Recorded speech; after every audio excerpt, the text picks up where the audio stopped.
And hello, Star Wars fans, and welcome back to another episode of the Zone 2 Movie Entertainment with me, your host Jonathan, once again bringing you my thoughts and review for the brand new Star Wars show, Maul Shadow Lord. So this is the brand new Darth Maul TV show, pretty much giving us, I guess, the gaps between the end of Clone Wars and the end of Rebels. Now, spoilers ahead if you've not seen this, and spoilers ahead. I'm going to spoil some things for Darth Maul's character development because I feel like it's crucial to understand where Darth Maul ended at one point and where he is now to the end of his end of his life. So you're being warned for Clone Wars and Rebels. So if you have not seen those shows, watch them, then watch this show, then you can review this together because I'm a big Star Wars fan, and I remember seeing the first Star Wars poster for the prequels.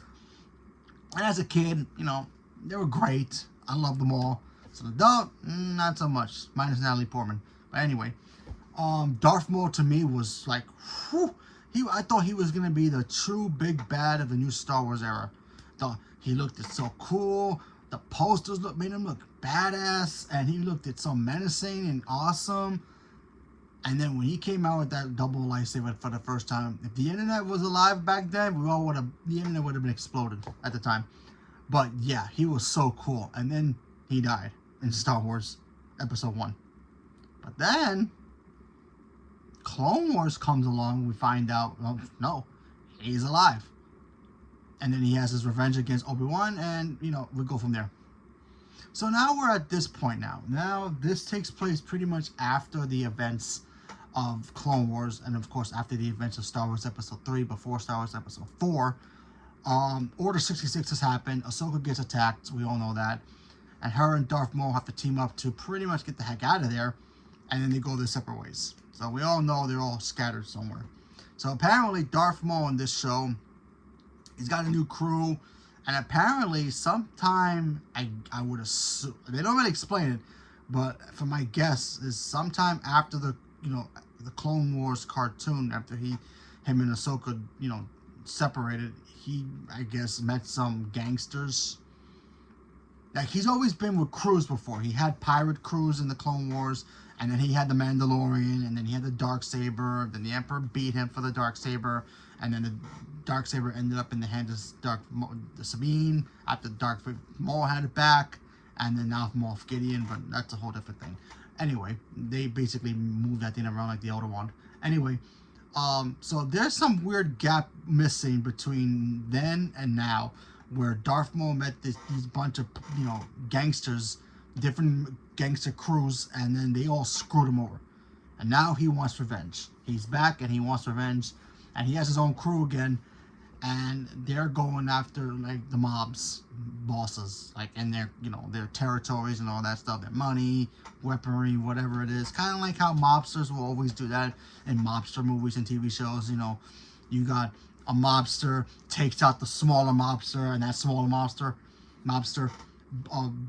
gets bigger, and he decides to take out the other guys through the shadows and all that stuff, and become the most powerful mobster in that world or wherever it is.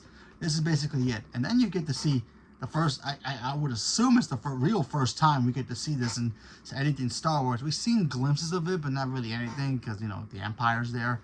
And the Empire is very strong in this universe. In this time period. We see cops, like, being cops. Like, we got a detective dude trying to figure out what the heck is going on with all these rivalries and mobsters, messing with each other's territory. And then they find out about Darth Maul. Then they're trying to figure out what to do, because if they don't figure it out, then the Empire's going to get involved, and you know how that turns out. Empire gets involved, it shuts down the whole plan and martial law and all that stuff. Stormtroopers start walking around the cities and the planet, and it becomes chaotic. So these cops literally have to figure out, you got this one detective, and he's got some robots, and they're cops, so they're all got to try to figure out how to stop Darth Maul and his crew from not only killing all the other mobsters, but pretty much trying to rule the city. So that's actually pretty cool. Visually too, it's got kind of a Clone Wars vibe to it, but also has some animated drawing on it too. So that's kind of a weird blend, but not bad, not bad. Then we meet these two people who are like beggars in the street, and then we find out that they're Jedi, but they're hiding, obviously, because of Order 66. And remember, Darth Maul is also hiding too, because remember, he got beat by the Emperor. Emperor was like, no, you betrayed me. You wanted to take my spot. I can't let you do that. So, but he spared him. He spared him. Why? We still really don't know why he really spared him. But then we find out years later, he's still doing his thing. But he's also being hunted as well. So even if he's a Darth Sidious, supporter, clones can shoot him on sight if they see him. So yeah, he's also a threat.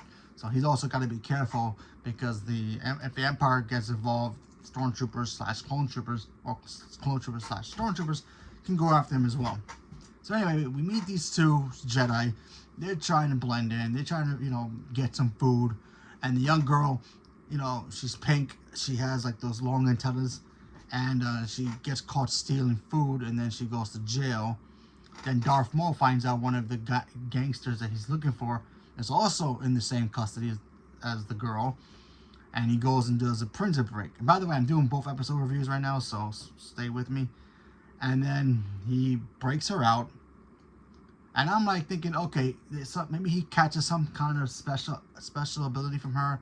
Maybe he's going to try to train her to be her apprentice. But since she's already a Jedi, I feel like she's going to turn to the dark side. I mean, I don't know that for a fact, but I feel like she's going to turn to the dark side. Then in episode 2, he's dealing with this gangster. It's like, hey, listen, I will give you all the information about the other guys if we can, be friends. I'll help you.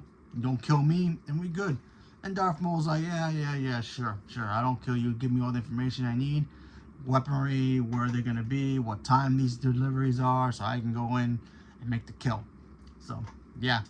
So, for the most part, not bad. Excuse me.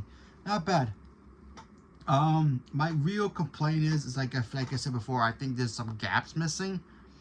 Because from Clone Wars, after Clone Wars, we really don't see Darth Maul until, before the show came out, we don't see Darth Maul until we see him in Rebels. Now in Rebels, we see Darth Maul, he's withered, he's older, he has nobody, and he tries to get Ezra to be a part of his little crew and try to make him his apprentice, and that doesn't fall great for him. And then of course, the big ending for him is, spoilers for Rebels, Darth Maul dies by the hand of Obi-Wan. An older, wiser Obi-Wan before he dies by Vader. Like that. Ends him like that. Just have a fight for like a blink of an eye. Just like that, and it's over. And then Darth Maul gets buried in Tatooine. That's your ending for him. So, I want to know, and I hope they answer this question. How did he meet these supposed gangsters by the end of Clone Wars, or even in between that, and how he got all that, and revenge, and lost again, and then Rebels? Because I'm sorry to say, is the way this show is going to end is him losing. He's going to try to do some things to try to, waver on the favor of maybe the good side, because he's trying to do that in his own twisted way. But he's still going to lose. So hopefully that gets explained. I don't know. But we shall see. But not bad. Not bad. I really do wish Star Wars would go moving forward instead of backwards. But you know what? Star Wars is Star Wars. I'm just glad it's back. And hopefully we'll get some cool entertainment at the same time. And if you have to use Darth Maul again, well, cool. We shall see what happens with the rest of the show. But so far, not bad. The cop stuff is actually kind of interesting to me, because you rarely ever see that in Star Wars, like real cops that having development, being detectives and all that stuff, and not relying on Jedi or clones to help them out. They just do it themselves. And I'm like, okay, that stuff sounds appealing to me. And, Darth Maul fighting these gangsters, that should be fun too, because he's going to be the only one with the lightsaber.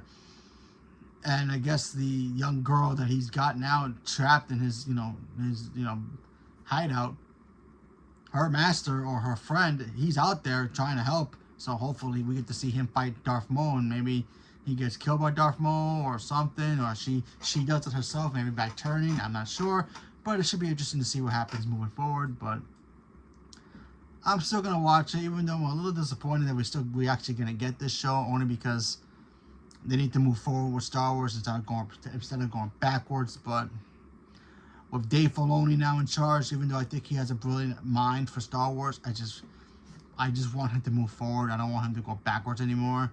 And doing it with Darth Maul is not the right answer, but it's an animated thing, so at least that.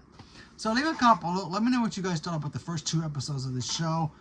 What do you think about it? Did you guys like it? Do you like the story so far? Do you agree with me that there's some gaps missing from Darth Maul's past? Because we already know about his future. Whatever it is, leave me a comment below. Let me know. Stay tuned for more. Thank you very much. And have a good day.